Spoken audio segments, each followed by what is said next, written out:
araw sa lahat, ako nga pala si Rose T. Fernandez.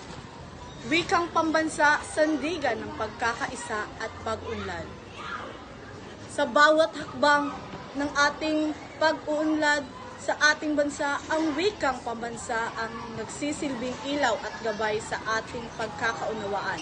Ito ang pundasyon ng ating pagkakaisa sa kabila ng ating iba't ibang kultura at pinagmulan.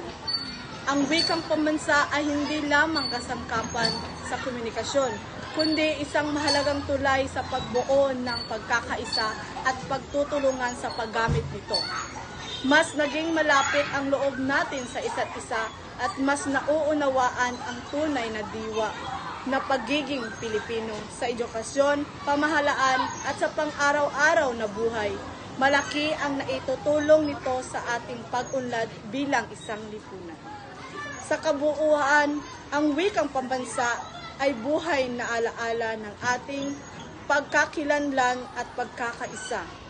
Kapag ito'y ating pinagyaman at inalagaan, tayo rin ay lumago bilang isang matatag na bansa.